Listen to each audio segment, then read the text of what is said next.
Came here with another Black Thought, another Mecca Minute.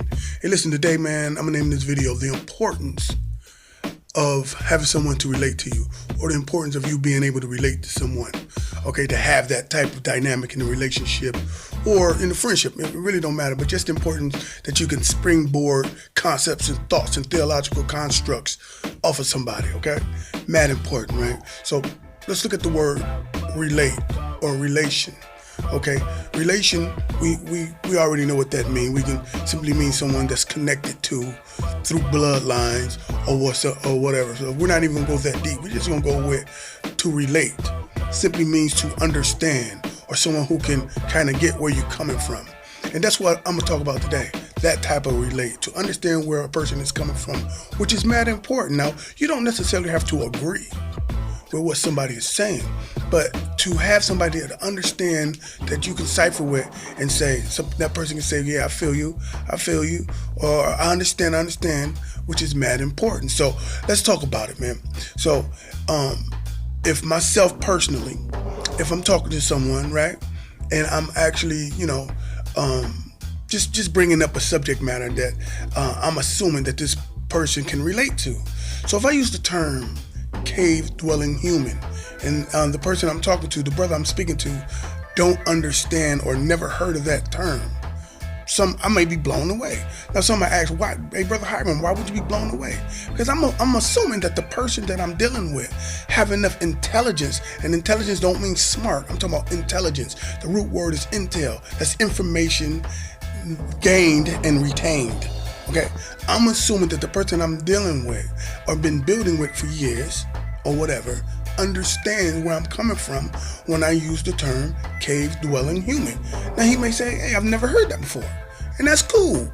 But at least the intelligence that you have dealing with the Brother Hiram, you would think that the processor or your thought process will be able to decode or break down cave-dwelling human. Now, I'm simply saying just a caveman, okay? I think anybody out there can agree cave-dwelling human simply means caveman. But if I'm talking to you and you're like, wait a minute, hold on, I need for you to break that down.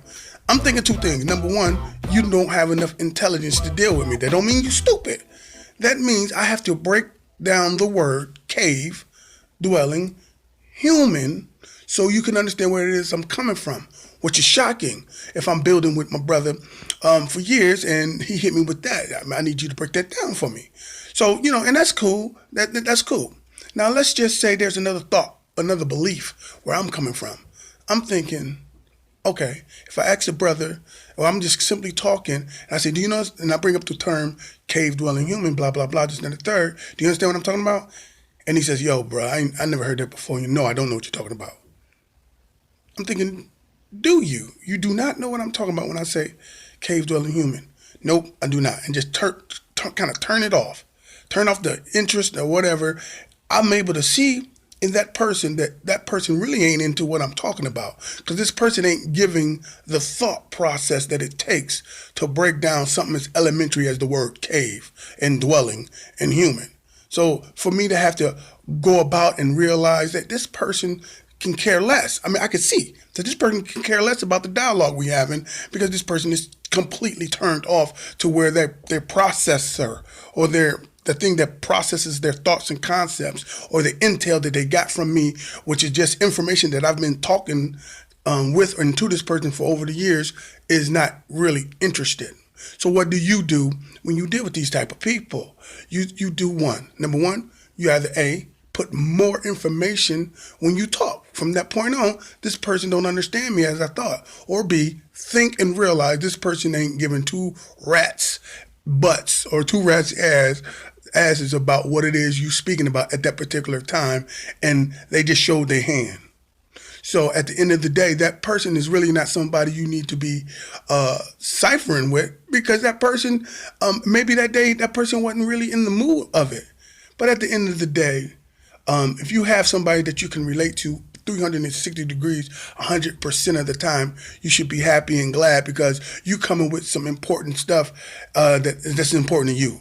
And the person that you ciphering with, your study group, your mentor or whatever, never will play you like this is not important, or more importantly, a play you like, I ain't got too much to give you or to springboard off of. See, when you're dealing with somebody and you're relating to somebody, you're not teaching. You reaching for what? You're reaching for an understanding, and you want that person to put in their 2 cents so you can build and ultimately become a better person. At least I can go on and on and on about this style, man. But listen, I'm gonna leave it right here. Just a little quick short video, man. Film me before they kill me. In the meantime, have some fun and get something done, y'all.